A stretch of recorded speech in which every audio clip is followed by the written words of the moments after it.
Graph बनाते हैं।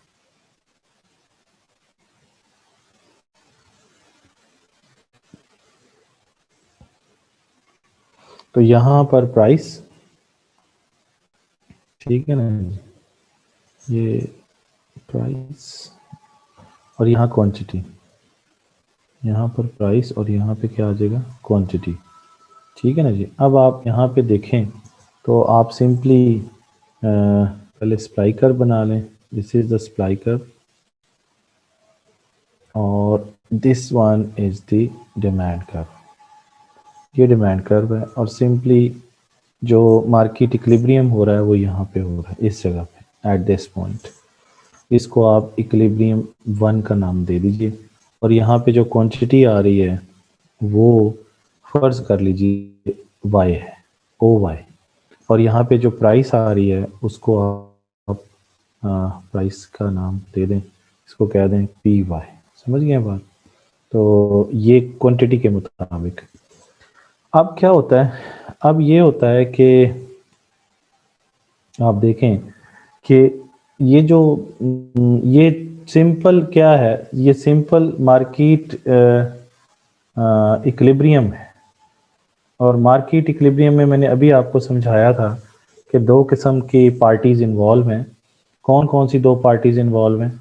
एक कंज्यूमर्स हैं और दूसरी तरफ कौन है, प्रोड्यूसर्स हैं। ये दो पार्टीज इन्वॉल्व हैं। और जो कंज्यूमर की अपनी बेनिफिट है और कॉस्ट है प्राइवेट, और ये भी प्राइवेट क्या है, इसकी कॉस्ट। इस तरह प्रोड्यूसर की भी प्राइवेट क्या है, बेनिफिट है, और प्राइवेट ही क्या है, कॉस्ट है। तो मार्केट सिस्टम चल ही प्राइवेट, बेनिफिट और कॉस्ट पे रहा होता है। अब इसका मतलब ये है कि इसके अंदर, इस सप्लाई के अंदर, सप्लाई का ताल्लुक किससे होता है? सप्लाई का ताल्लुक जो होता है वो कॉस्ट से होता है, क्योंकि सप्लाई का डिटर्मिनेंट है कॉस्ट। तो इसका मतलब ये, और डिमांड का ताल्लुक बेनिफिट से होता है, ये भी ज़हन में रखें। सप्लाई का ताल्लुक किससे होता है? सप्लाई का ताल्लुक कॉस्ट से होता है। और डिमांड का ताल्लुक किससे होता है? हम लोग कंज्यूमर हैं तो हम डिमांड क्यों करते हैं? जब हमें कोई बेनिफिट नज़र आता है तो हम डिमांड करते हैं। तो supply is related with cost and demand is related with benefit, ये ज़हन में रखें। अब कॉस्ट की जब हम बात करेंगे या बेनिफिट की बात करेंगे तो हमें पता है कि कॉस्ट और बेनिफिट भी फिर दो दो तरह के होते हैं। एक जो है वो प्राइवेट बेनिफिट होता है, एक प्राइवेट कॉस्ट होती है, इस तरह फिर सोशल बेनिफिट होता है और सोशल कॉस्ट होती है। तो ये हमें ऊपर जो इक्वेशन पढ़ी उससे हमें पता चल गया। लेकिन यहाँ पर जो सप्लाई और डिमांड कर्व बने हुए हैं ना, ये एक्चुअली प्राइवेट बेनिफिट और प्राइवेट कॉस्ट के ऊपर बने हुए हैं। इसके अंदर यानी सिर्फ प्राइवेट कॉस्ट शामिल है। अब अगर हम फर्ज करें कि कॉस्ट बढ़ जाती है, किसकी वजह से? एक्सटर्नैलिटी की वजह से, यानी एक्सटर्नैलिटी की वजह से कॉस्ट बढ़ जाती है, तो क्या होगा? ये आपके सामने सिचुएशन है। यानी अगर हम प्राइवेट कॉस्ट सिर्फ कंसिडर करें तो फिर एस कर्व है, और अगर हम सोशल कॉस्ट कंसिडर करें तो सोशल कॉस्ट की इक्वेशन आपके सामने है। सोशल कॉस्ट होती है private cost plus external cost, याद है ना, एक्सटर्नल कॉस्ट। तो इसका मतलब ये है कि अगर हमें ये जो सप्लाई कर्व हमें शो कर रहा है ना, ये सिर्फ प्राइवेट कॉस्ट को शो कर रहा है, प्राइवेट कॉस्ट को शो कर रहा है। तो अगर हम, यानी इसको शो कर रहा है, अगर हम इसमें एक्सटर्नल कॉस्ट भी ऐड कर लें तो फिर क्या बन जाएगी? Social cost. और जब हम एक्सटर्नल कॉस्ट ऐड करेंगे तो एक्सटर्नल कॉस्ट ऐड करने का मतलब है एक्सटर्नैलिटी ऐड कर ली है। तो क्या होगा? आपकी जो एक्सटर्नल कॉस्ट ऐड करने के वजह से आपकी जो टोटल कॉस्ट है, ये एक्चुअली ये क्या है? ये आपकी टोटल कॉस्ट है। तो टोटल कॉस्ट क्या हो जाएगी? वो आपकी टोटल कॉस्ट जो होगी वो आपकी इन दोनों का सम की सूरत में आएगी। और जब आपने पहले प्राइवेट कॉस्ट सिर्फ लिया हुआ था तो आपकी एक्सटर्नल कॉस्ट फर्ज कर लें वहाँ पे ज़ीरो थी, तो फिर सोशल कॉस्ट ही प्राइवेट कॉस्ट थी, क्योंकि एक्सटर्नल कॉस्ट एग्जिस्ट नहीं करती थी। लेकिन अगर एक्सटर्नल कॉस्ट एग्जिस्ट करती है तो फिर आपका जो सोशल कॉस्ट कर्व होगा वो इससे ऊपर बनेगा। ये सप्लाई जो होगी वो अपवर्ड शिफ्ट कर जाएगा। इसका मतलब ये जो सप्लाई कर्व अब हमने फाइंड किया है ये आपकी private cost plus social cost दोनों को लेके चल रहा है। ये सिर्फ प्राइवेट कॉस्ट को लेके चल रहा था। तो private cost plus social cost का मतलब ये है कि ये ये थोड़ा गलत लिख लिया। प्राइवेट कॉस्ट और ये एक्सटर्नल कॉस्ट दोनों को ऐड कर लेगा। प्राइवेट कॉस्ट और एक्सटर्नल कॉस्ट दोनों को ऐड कर लेगा। तो प्राइवेट कॉस्ट और एक्सटर्नल कॉस्ट दोनों को ऐड करेंगे तो फिर ये सोशल कॉस्ट बन जाएगी। ये सोशल कॉस्ट बन जाएगी। इसका मतलब ये है कि इसके अंदर सिर्फ प्राइवेट कॉस्ट शामिल है, लेकिन इसके अंदर प्राइवेट कॉस्ट के साथ साथ एक्सटर्नल कॉस्ट भी शामिल हो गई, जिसकी वजह से आपकी सप्लाई जो है बढ़ जाएगी या कम हो जाएगी। जब एक्सटर्नल कॉस्ट ऐड हो जाएगी तो टोटल कॉस्ट क्या हो जाएगी, बढ़ जाएगी। यानी एक्सटर्नल कॉस्ट की वजह से ड्यू टू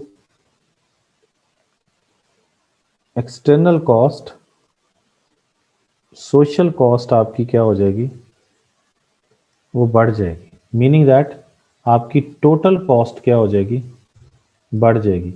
और जब टोटल कॉस्ट बढ़ती है तो सप्लाई बढ़ जाती है या कम हो जाती है? सप्लाई पे क्या फर्क पड़ेगा कॉस्ट के बढ़ने से? सप्लाई कम हो जाती है। और जब सप्लाई कम होगी तो that would be actually fall in supply. तो सप्लाई क्या कर जाएगी, फॉल करेगी। और सप्लाई फॉल जब करेगी तो सप्लाई कर्व जो है वो S1 पे चला जाएगा। पहले क्या था वो, पहले वो S था, S से वो किधर चला जाएगा, S से वो S1 पे चला जाएगा। सप्लाई कम होगी। ये बात समझ आई कि सप्लाई कर्व क्यों इनवर्ड चला गया है। यानी सप्लाई कर्व जो है वो आपके सामने शिफ्ट कर गया है।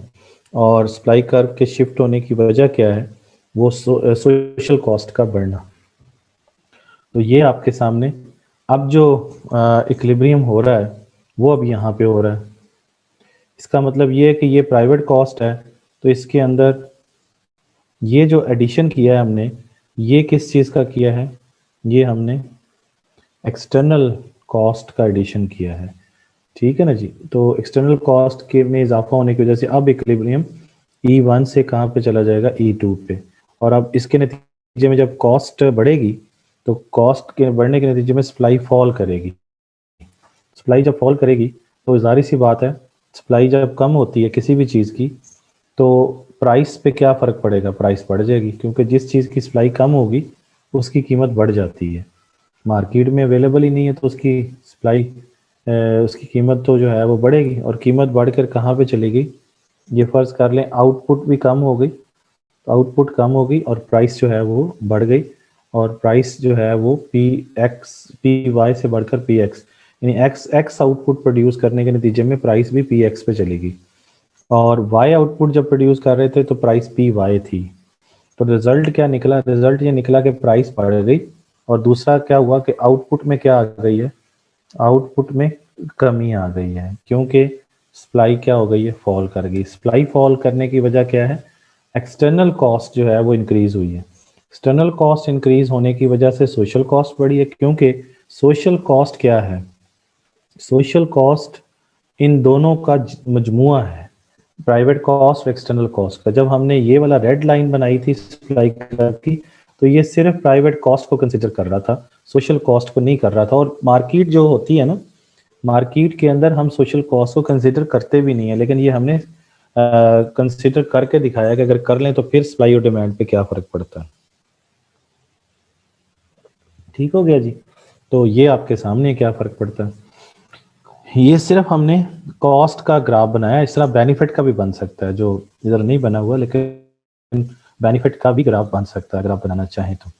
उसमें ये होगा कि उसमें डिमांड कर्व शिफ्ट करेगा। अगर बेनिफिट में इजाफा होगा तो डिमांड कर्व राइटवर्ड शिफ्ट हो जाएगा, सप्लाई कर्व वही रहेगा। और अगर बेनिफिट में कमी आएगी तो सप्लाई कर्व डाउनवर्ड शिफ्ट हो जाएगा। तो इसमें आपकी बुक में भी नहीं बना हुआ, इधर भी नहीं है, मैंने भी नहीं बनाया। तो ये एक्चुअली जो ग्राफ बनाया हुआ है हमने, ये एक्सटर्नल कॉस्ट का ग्राफ है। तो